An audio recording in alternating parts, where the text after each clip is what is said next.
la legitimidad del proceso y que además permite una... Más aquí en Sala de Prensa Blue.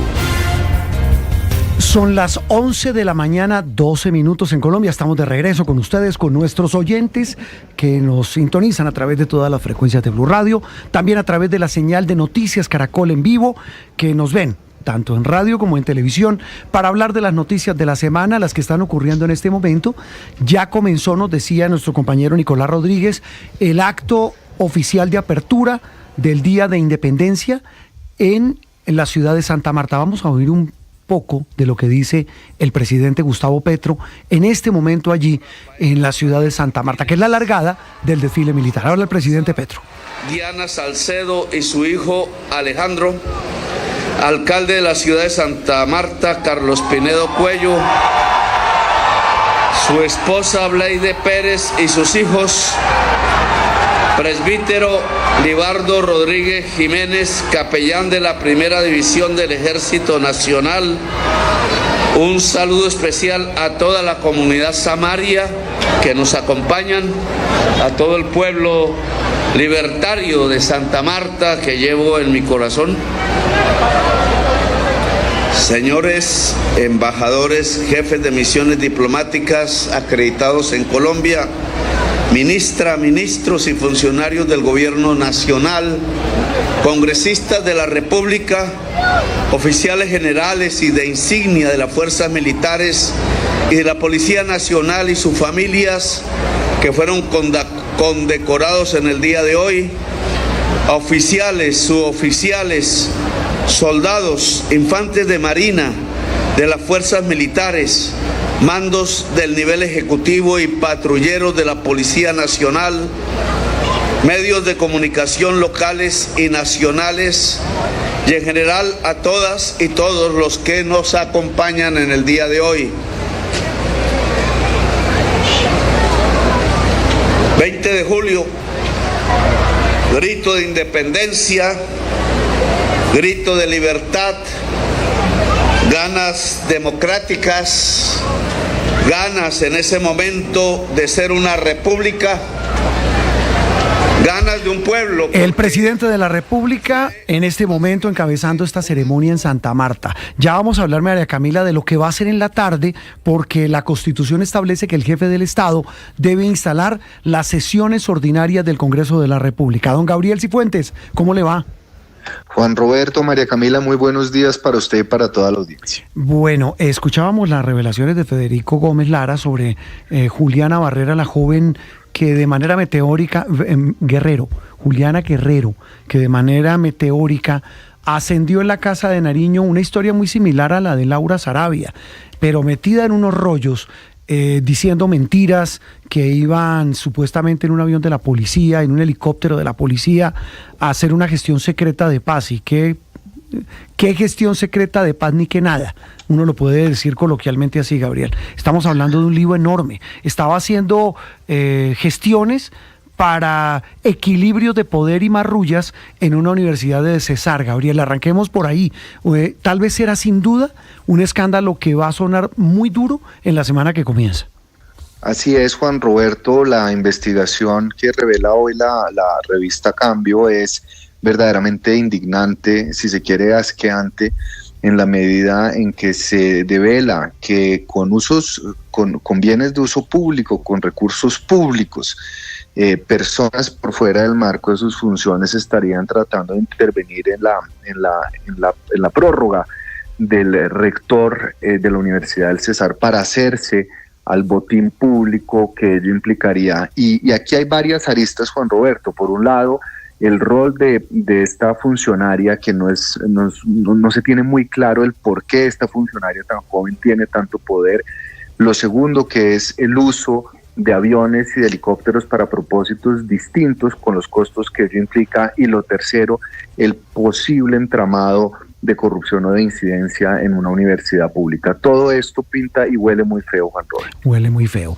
¿Cómo huele? Y ya no digo que feo, pero sí cómo pinta, Gabriel, la legislatura que se instala hoy. Estamos hablando del último año de gobierno de Gustavo Petro, donde pretenderá presentar proyectos, y ya hablaremos del de Paz Total, muy criticado en las últimas horas. Pero ¿cómo pinta la legislatura que comienza, Gabriel? Juan Roberto y María Camila, las cuartas legislaturas suelen ser estériles, y suelen ser estériles para este gobierno y para cualquier otro, porque son legislaturas que no solo se cruzan con una campaña política, sino que también los congresistas están más concentrados en garantizar su reelección en las regiones, es decir, hay un paso más lento en las sesiones, sin asistencias, y también hay que decirlo, Juan Roberto, y es que el gobierno se va quedando sin el capital político del cual suele gozar las primeras legislaturas para avanzar en el grueso de las reformas. Ahora, lo que estamos viendo es que a pesar de que sea una cuarta legislatura que se anticipa estéril y muy dividida en lo que pasa en Senado y en Cámara, los proyectos que se van a presentar son muy gruesos, lo cual es contradictorio y es contraintuitivo con la naturaleza misma de la cuarta legislatura, que suele dejarse para los proyectos menores o que se sabe que no tienen mayor trascendencia nacional.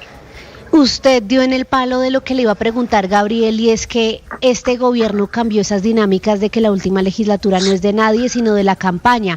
Mire que lo grueso está entonces para entrar en debate ahora, y parece que los congresistas se van a mantener enfocados también en lo que está pasando aquí, precisamente por lo que serán las elecciones legislativas, porque ahí se está jugando ya lo que es ese juego de las cabezas de las listas.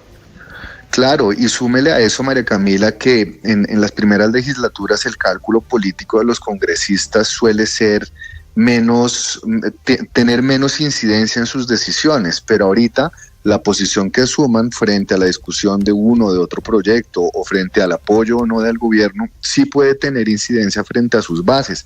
Así que habrá mucho más cálculo y, si se quiere, algo de asepsia en la toma de decisiones por parte de los congresistas que pretendan reelegirse. Estamos hablando, Gabriel, de una legislatura donde pues se ha filtrado que pretenden una reforma tributaria de 26 billones de pesos.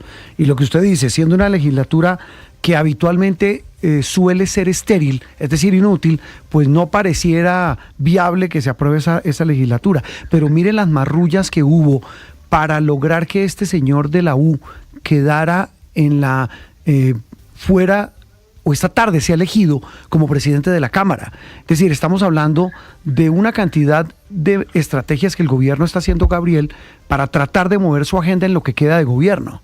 Sí, lo que está pasando en la Cámara es definitivamente sorprendente, no solo porque se incumplen los pactos de las bancadas, porque le correspondería Cambio Radical, y la excusa es que Cambio Radical ya no es un partido en independencia, sino en oposición, pero segundo, y usando un término coloquial, esto es a puñal limpio, porque incluso desde el mismo gobierno, según la información que se filtró en días pasados, habrían descabezado a uno de sus máximos exponentes en la Cámara de Representantes, que es el representante Alejandro Campos del Valle del Cauca. Entonces, lo que uno ve es que aquí el cálculo político incluso trasciende la propia lealtad del gobierno con su partido, que es el pacto histórico.